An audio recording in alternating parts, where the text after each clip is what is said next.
Welcome to Six Figure Coaches with Luke Charlton, where every week we interview a successful coach and break down their business. We take you behind the scenes in their marketing, advertising, and sales campaigns. We show you what's working. We show you their frameworks, their proven strategies, so you can implement them in your business to grow.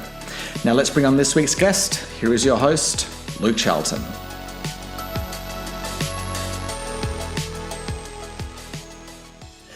Hey, this is Luke Charlton here, and welcome back to another episode of the Six Figure Coaches Show.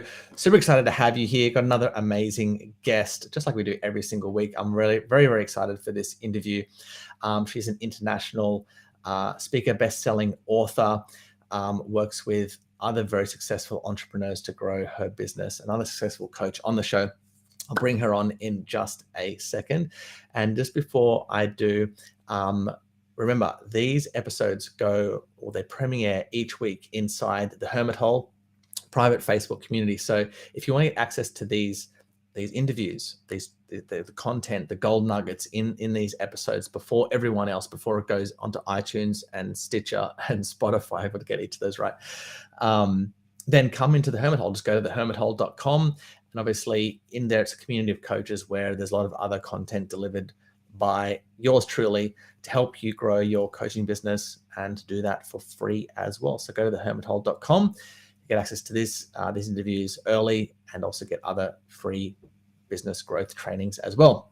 So with that being said, let me bring on today's guest. Her name is Alaina Schwartz. And as mentioned, Alaina, you're a international speaker, best-selling author, and you're an elite performance coach, which we're going to dive into just a second. So first of all, welcome to the show. Super excited to have you here. Now, just so the coaches can get a bit of a background on you, can I ask, how did you get to where you are today, to become this kind of elite performance coach, international speaker, best-selling author? What's your journey look like? Yeah, well, first of all, thank you so much for having me. I really appreciate being here. It's an honor and a pleasure. I started out as a lawyer in the music industry in New York City. I was a lawyer for 18 years, and my career culminated as the executive vice president of the largest independent music company in the world at the time. And when I got to that position, if you looked at me from the outside looking in, you'd go, oh my God, she had it all. I had the great marriage. I had an apartment in Manhattan. I was traveling to exotic locations multiple times, but I was miserable. And I finally caught to the fact that I had put my ladder up against the wall my parents wanted me to put it up against. I never wanted to be a lawyer in the first place. Yep. So amid all of this success, I literally walked away from it and had no idea what I was going to do next, which I don't really recommend. It's, I think, how a lot of coaches get started, because they're really good at something, and they want to give that gift, but they hate being in the corporate world. And I proceeded to hit a dark night of the soul. I smacked right into it, and I watched all the structures of my life collapse. And in the process of trying to rebuild my life and get out of the living hell I was in, I learned all of these tools and techniques that started to help me liberate my mind and my thinking and get clarity on my purpose. And I realized, those were the things that I was meant to teach entrepreneurs to help them.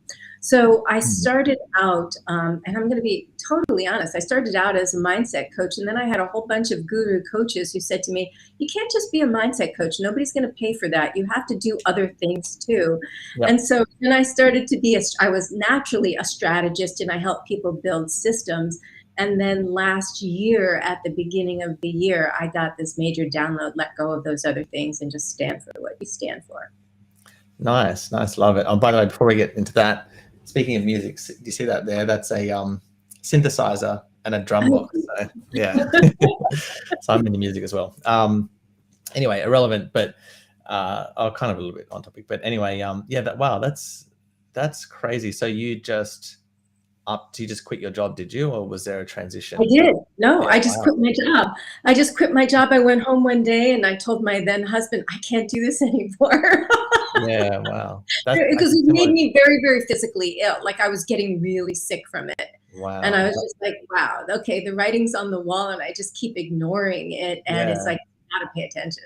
So that sounds very similar to me. So I literally, and I don't recommend it either, just quit my job, because I was in I recommend if you can stand your job, like stay in it because of cash flow, right?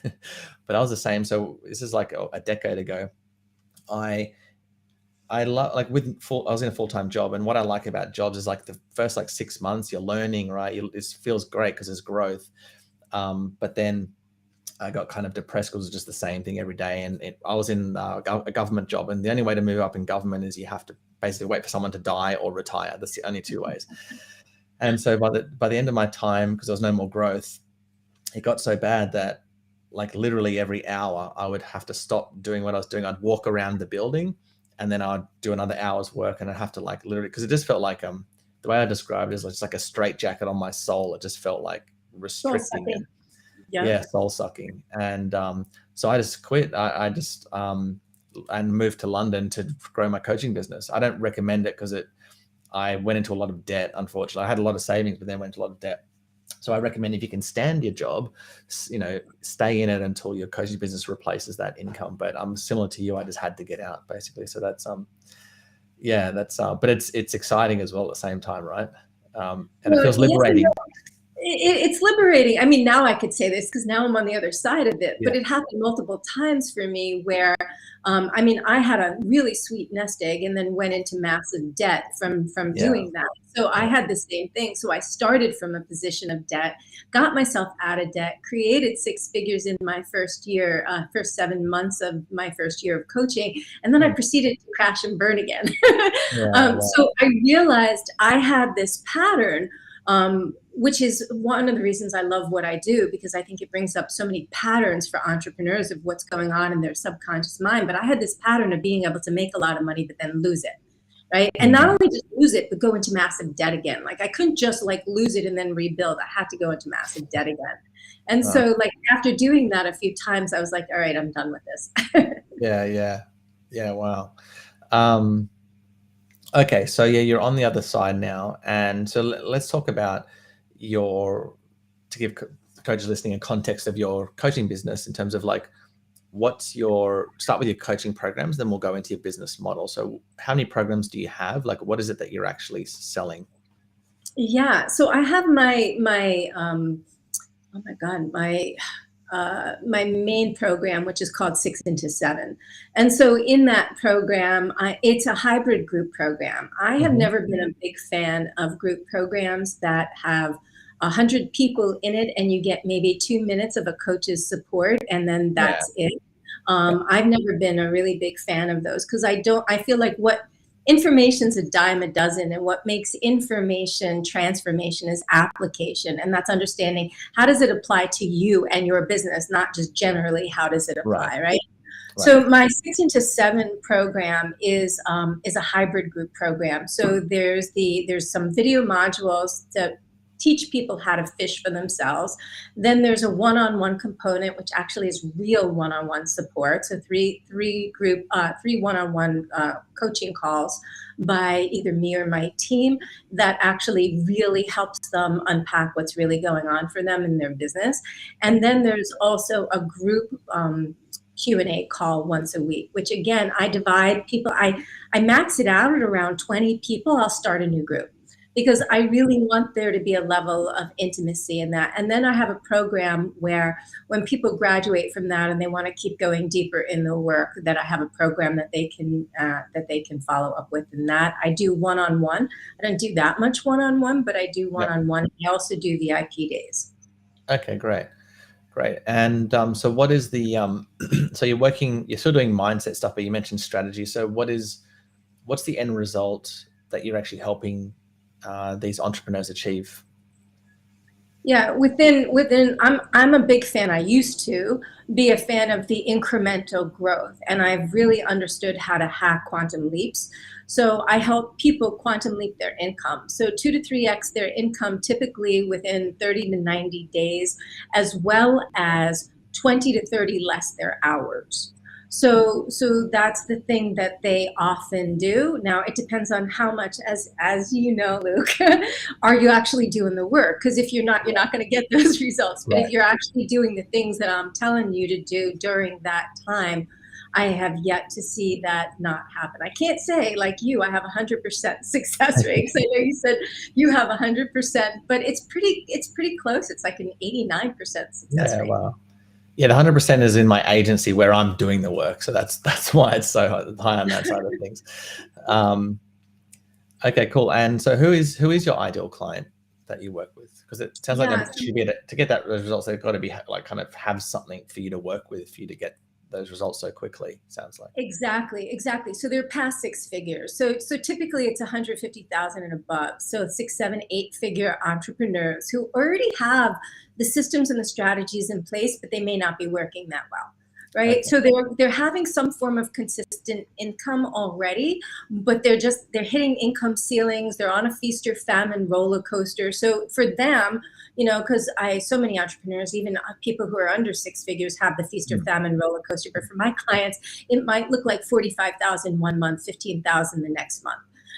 Which when you've built your business to that level and now your expenses are starting to exceed income, right? So that's another big problem they have. That's often what comes up for them. What is that?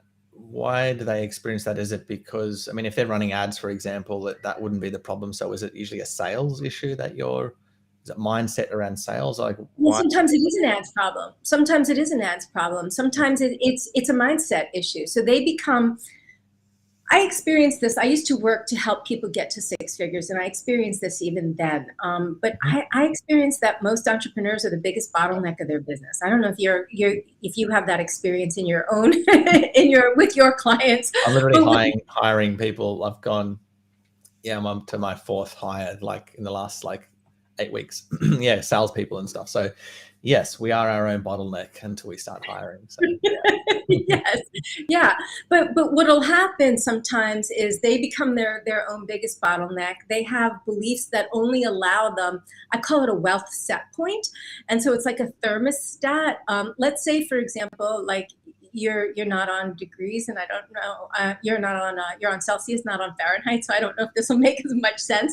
But let's say, for example, it's set at 70. 70 is a pretty comfortable temperature, and it starts degrees, I think. Yeah, but okay, most of the audience is US, so it's all good. Okay, perfect. So it'll start to drop you, and this will be like your income dropping, and so the temperature will start to drop, and the air conditioner will kick on, right? And it will bring it back up to 70 degrees, and maybe it'll even pass it, and it'll get to like maybe 4 degrees or something like that, and then the heat will kick on, and it'll bring it right back to 70 degrees again. Well, that's what we do with our limiting beliefs to stay in our comfort zone, because your subconscious mind doesn't want you to get out of your comfort zone. It doesn't know how you're going to survive if you do something completely different, or if you will survive even if you do something completely different. So it wants to keep you in the patterns of knowing, oh, you're going to do that, even if it sucks, even if you don't like it. I know how you're going to survive doing that. It's safe.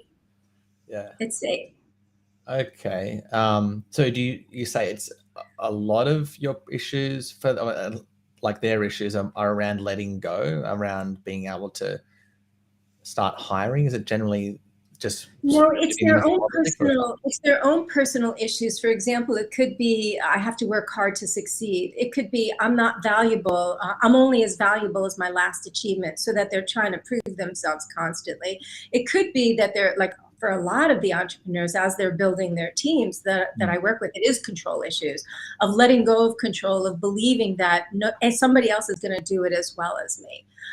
It could be that they maybe have a relatively low conversion rate, where they don't understand the energy. They have the scripts, they understand sales, but they don't understand the energy of the calls, and they're afraid to stand in their own power and be bold on those calls and call people for what they really are. It also is. And it's funny because I have multiple 7-figure clients who still have this issue where they're not owning their price point. They want to be charging more, but they don't feel comfortable about charging more. And I typically help them double or triple their prices very quickly and get it. Okay. Yeah, that's very cool. So it is a lot around. So that's what I was going to ask. Is like, what are the surface level problems that you did mention them? So there's undercharging is one, low closing rate, their own bottleneck, because with our marketing, right, we want to speak to those surface level problems. Then the way that you solve that is with the limiting beliefs, when they often don't really know that they've got them, right? That's why they're limiting beliefs. You know, they kind of, Yeah. so you can't really Yeah. speak to them in your marketing, but you can speak to, hey, I can help you double your closing, or for you, it's like, I'll help you. Was it double your income in 90 days? Yeah. Like 90 days. Yeah. Yeah. Yeah. Well, they There's probably another have all piece those. of that. Yeah, go I'm ahead. sorry. No, you go ahead. Go ahead. It's all good. Okay. There's another piece of that too. Like, have you ever, Luke, had a 3 a.m. genius moment or gotten a download in the shower on a walk or something like that? Mm-hmm. Yeah, I've never met anybody who said no to that. And that is our intuition. I call it the inner genius. And we all have the ability to tap into it on demand. So not only am I helping people clear limiting beliefs, and I help them clear it at a DNA level and teach them how to go into their subconscious mind and clear it, but I also teach them how to connect to that inner genius on demand. So for example, is this the right strategy to use? I have had, again, guru coaches who have said to me, that's the strategy you should be using in your business. And when I started really learning how to tune into that on demand, I would tune into it and go, is it in my highest good to actually use this strategy? And I'd get, no, do this instead. And when I started doing that, I watched my income skyrocket. Yeah. Right. So the idea is like you actually can tune into the energy as a GPS system to understand how to guide you forward so that you're on the path of no resistance, not even the path of least resistance, but no resistance. So you know exactly what you're meant to be doing. And then if you're clearing the self-sabotaging patterns, then what's happening is you're able to move forward with so much less resistance that you move into flow from the hustle mode, just staying in flow. Yeah, I think that's one thing that is not really probably talked about enough, is listening to your intuition, because I find that when I do, things almost always work out for the best. It's amazing how accurate the GPS is, right? Right. And what happens when you don't listen to it? You get the download and you don't listen, right? Don't sign this client. Don't sign this client. You bring them on, and it's like they're a problem client, So I used to have that a lot. Like, when you're kind of like desperate for clients, so you kind of just work with anyone.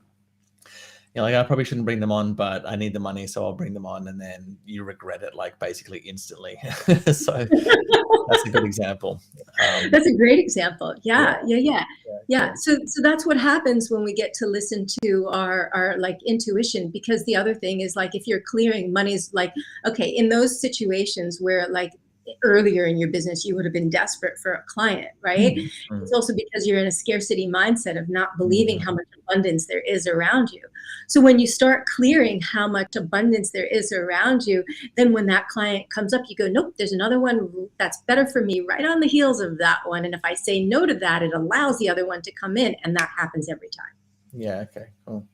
And so, sometimes I've actually just brought in a mindset coach as well to help him get clients with advertising. And sometimes mindset can be, hard to kind of, if you lead with mindset and say, hey, I'm a mindset coach, as you said before, like, people don't want to buy mindset.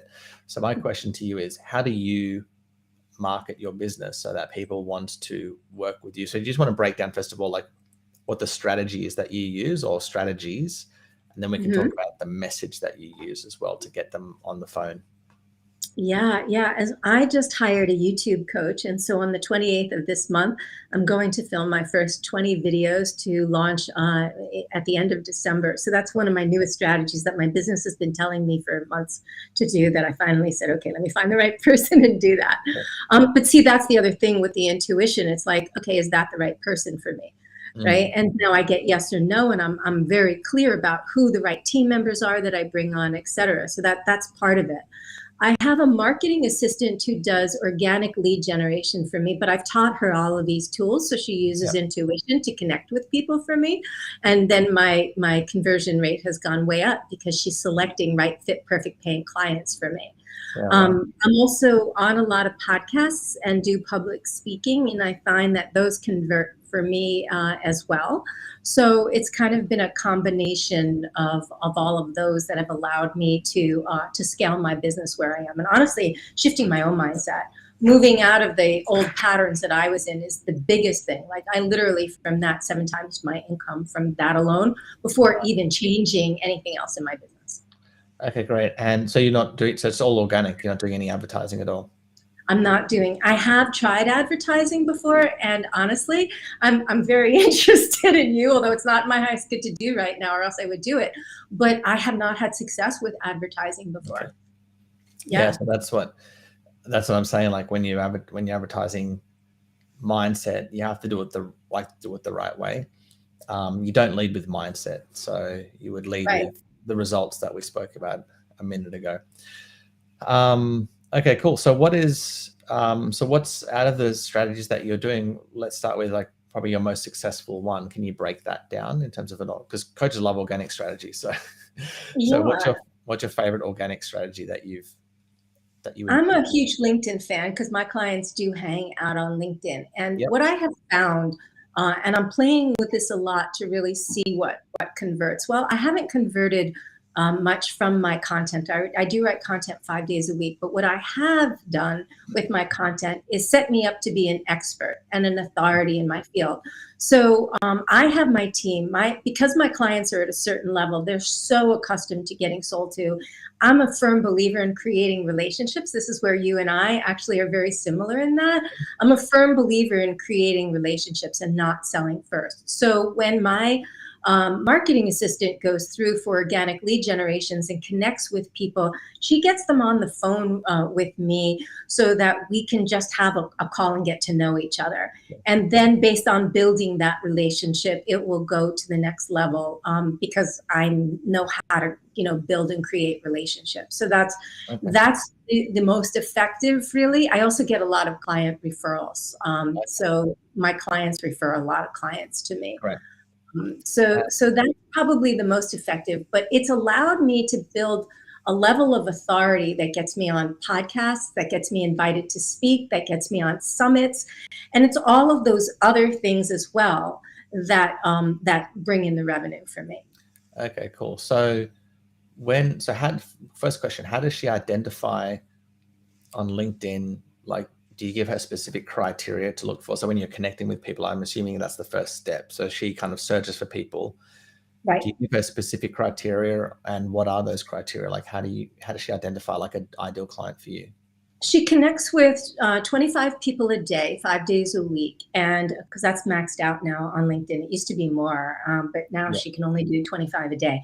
And so what the criteria for me, there are certain demographics. So like my ideal clients, and I do have some older, some younger, but it's typically 38 to 55.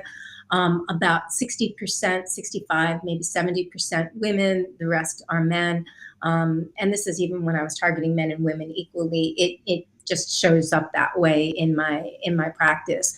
And then there are certain high achievers, that they've been in business for 5+ years, because they've typically 5+ year people in business. Well, since so many people go out of business in the first 5 years, those who are survived the 5 years are much more likely to be past 6 figures, right? Right. So there are certain things, and then she uses her intuition to tune in. Okay. So that's the next piece. So those are the basics that I give her, and then she runs with it. And also there's certain types of people, like for example, wealth managers. While I have a whole bunch of clients who are financial planners and wealth managers, they're also amazing resources for referral clients because they tend to have my clients. So I'm both having her look for people who could be ideal clients, as well as people who are great referral partners for me. Okay. Yeah. So I hope the coaches are listening here. There's a lot of great insights there. So first of all, you obviously have a very clear picture of who your dream client is, like demographic wise, the size of the company, revenue, do they have employees? Because one of the things with LinkedIn, you can choose number of employees as well. Right.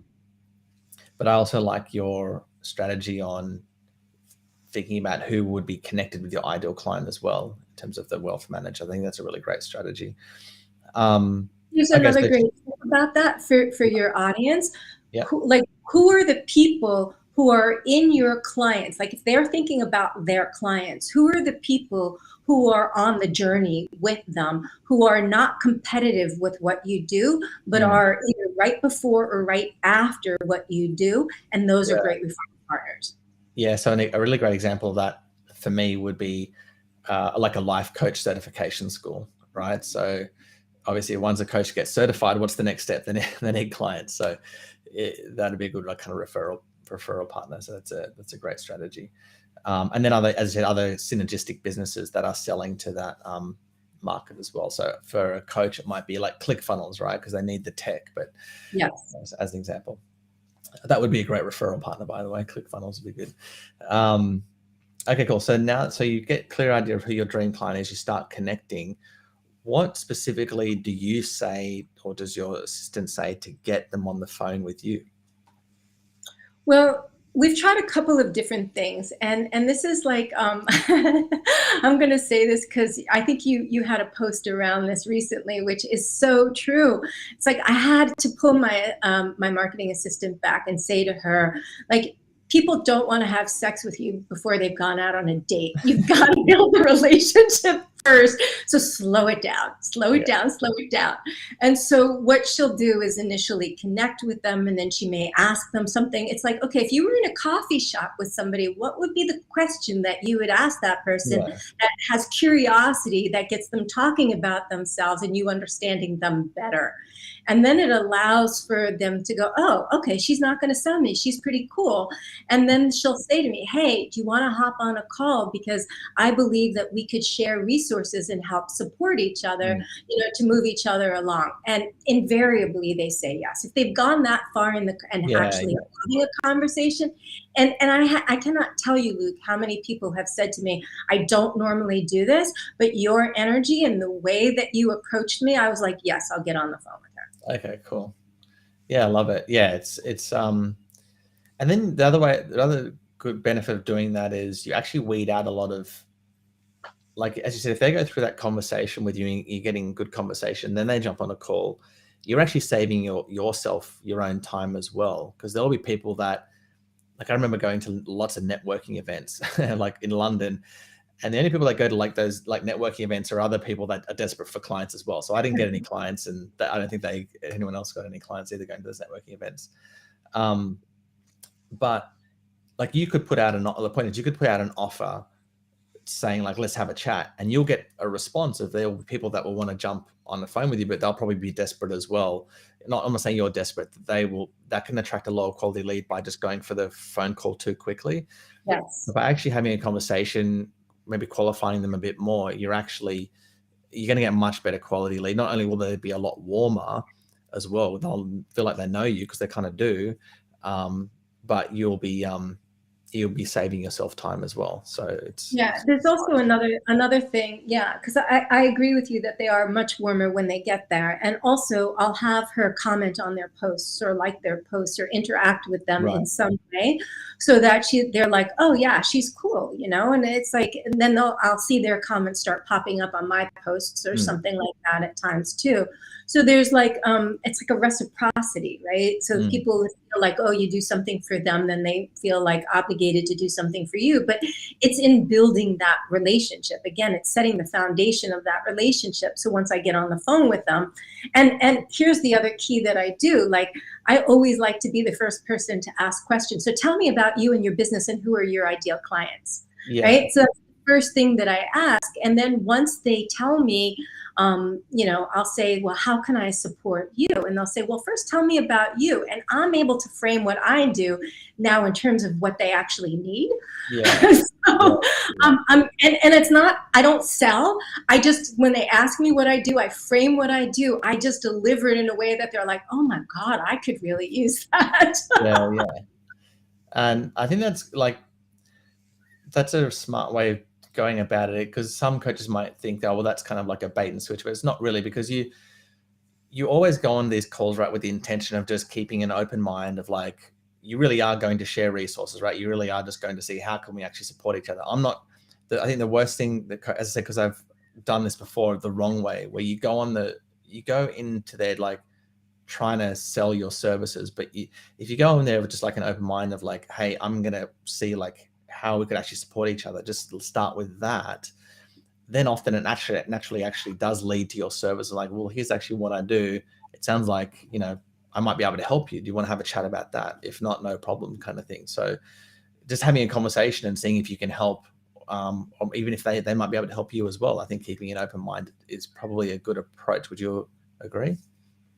You're spot on with that, for sure. Because, and I've said this to people when they say to me, well, what does that mean? How can you support me?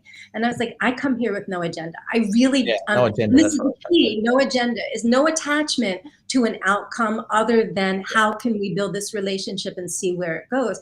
I have referred a lot of clients from my network to my network. Like, I'm Yeah, an avid networker. I really do like to add value everywhere I go. So it isn't just about me and filling my own pipeline. It really is about how can I add value? And then I find the value comes back to me. Even if it doesn't come back to me from the source of origination, it'll come back to me. And I don't do it because it comes back to me. I do it because I like to provide value. That's the key.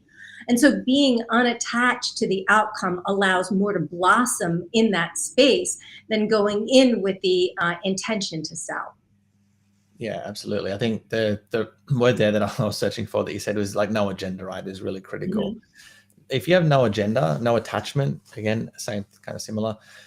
Yeah, you will get clients from these conversations. It's when you go in with the agenda that people can feel that, right? Like it's either consciously or subconsciously, like with their intuition, they will feel that you're trying to sell them, if that makes sense. So, and no Yeah. agenda can be kind of hard when you need when you need clients. It can be very, very hard, but it's critical if you want to get those clients. It's a weird. What's the word? Is not catch 20. Double binding message. It's a Yeah, double binding message because that's what I talk to my own clients about. Like the energy, you could be saying the perfect things that they need to hear, but if yeah, your energy is one of desperation, if you're looking at them as your rent, your mortgage, your bills in yeah. any kind of way, the energy that's coming through is not aligned with what's coming out of your Mm, mouth.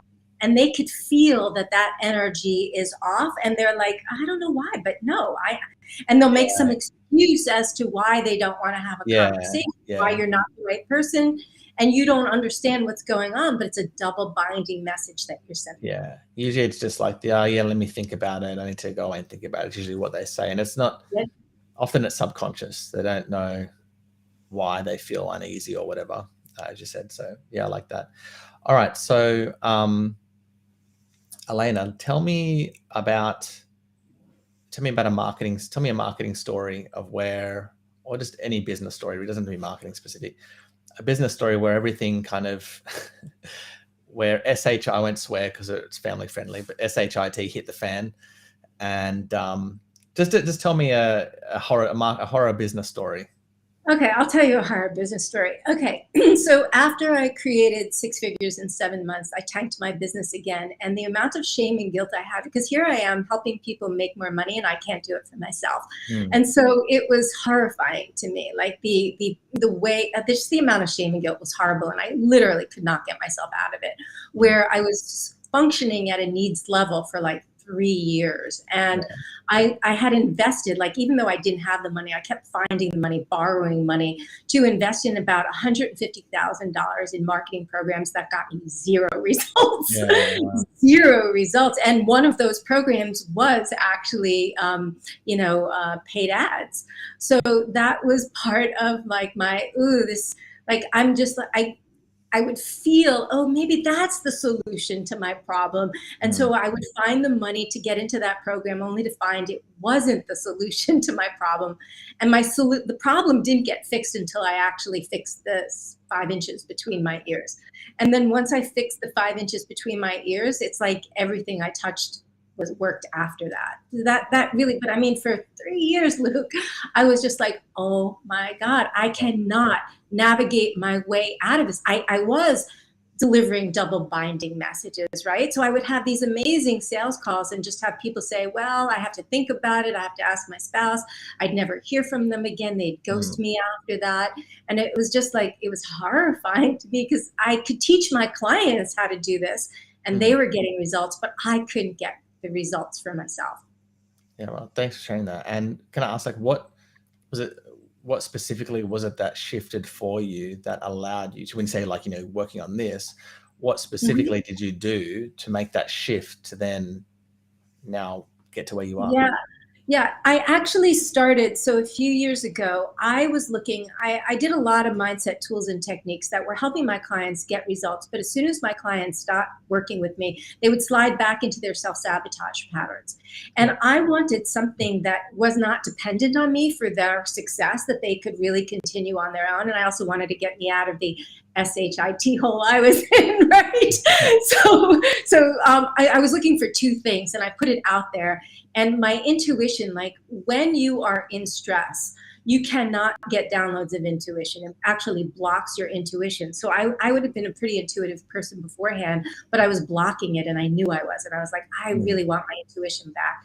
And then I found this program, and I started really small with it, but I found that it did connect me to my intuition, and it did allow me to start clearing my limiting beliefs. And I was able to clean up the shame and the guilt that I had.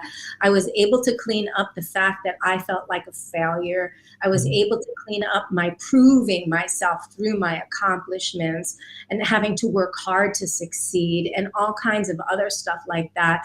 And I literally then I did every program they had till I became a trainer, and then started teaching this work to my clients. And the month that my, I'll call it my higher self, I call it the inner genius, but the month my higher self said to me, stop doing any other work but this work. And I was like, but I make good money. I don't want to stop doing that. I said, stop doing it. You're either in or you're out. Yeah. And I leaned in and I went, okay, I'm uncomfortable AF. And even though I'm uncomfortable AF, I'm leaning in because I know this is the right thing, and my income tripled that month. Yeah, and I was just like, whoa, okay. And then literally nothing else changed. No other strategy changed. Everybody else was doing the same thing. And I just started to become a magnet for inbound lead gen. Like, and that's really what's massively changed in my business, is that inbound lead gen has massively picked up. Okay, cool. Awesome. Thanks for sharing that. That's very cool. You're welcome. All right. So last question. You're standing on the top of a mountain, right? And there are thousands of coaches below you. And you can only shout to them one message at the top of this mountain to help them become successful. What would that be? The first thing that came to me is believe in yourself. Believe in yourself. Believe in yourself. Now, we're just curious, why do you say believe in yourself? Because there's so many limiting beliefs about not being good enough, not being worthy, not being lovable. And actually, that's the thing that's getting in the way. And when you truly believe in yourself, when you love yourself, your reality can't help but mirror that back to you. It's like exponential in terms of what changes in your reality, because your entire reality is based on what's going on in your subconscious mind. And so when you start to shift that subconscious programming to belief and love for yourself, that's what you experience, is the love of the universe that's always been there, that you couldn't see because all you were putting there is I suck. And so when the coach doesn't believe in themselves, how does that show up in their business, like the surface level? Yeah. So they're afraid to raise their prices because they don't know if they can deliver the outcome. They're afraid to take clients at the level they want because they don't know if they can deliver the outcome. They have those double binding messages because they don't trust themselves on sales calls. They don't trust team members. You know, they don't know how to lead them and delegate them properly because, you know, they live in a state of control and fear. And those are just a few. I mean, I could probably keep going. Yeah, no, I just, you know, it's a marketing thing, right? Because when we speak to like, because we coaches, we're so deep in our subject, right, that we know the problem is, you know, as an example, someone not believing in themselves. They don't know they don't know that that's the problem though. All they see is, I'm too afraid to raise my prices, or my closing rate is too low, or I'm just not getting the amount of leads that I want, right? So that's still the stuff going on in their mind. Right. So, you know, I just or I'm working 10 hours, I'm working 10, 12 hours a day, and I'm feeling guilty when I'm with my family that I'm not working, or when I'm with my, at work feeling guilty I'm not with my family, or I'm not being present, you know. Like for me, one of the wake up calls that I had was my son was 9 years old at the time, and he was sitting next to me with his head on the shoulder watching, I don't know, TikTok or something. And I had my laptop on my lap, and he looked up at me and said, "Mom, you're working all the time." And I just went, wake up call. Oh, pain. Yeah, that's pretty bad. Pain, wake up call. Yeah, wow. Cool. I think that's a great last message. So, Alaina, thanks for coming on. I had a lot of fun interviewing you. Where can the coaches go who are listening in to learn more about you? Yeah. So I am so passionate, just because it's been my journey too. I'm so passionate about helping coaches and other service providers work less, that I have created a mini course that my team has told me offers actually too much, because I really do teach people how to reclaim 20 to 30 hours of your work week back. Right. Mhm. And so that's a little mini course that they can get by going to Alaina Schwartz /time. And then they can register for it and pick up the mini course, and then they'll get into my world.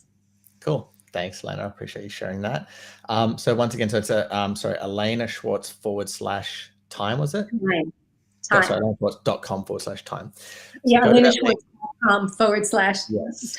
AlainaSchwartz.com/time. So go to that link, check out that mini course.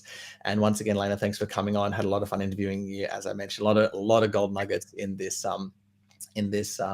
interview today. And again, if you want to watch interviews like this that we just did with Alaina, remember, come into the Hermit Hole, thehermithole.com. It premieres each week, every Tuesday. We premiere there before it goes into iTunes and Stitcher and Spotify. So come over to hermithole.com and also check out Alaina's website as well. Once again, thanks, Alaina, for coming on. And look forward to continuing with the relationship as well.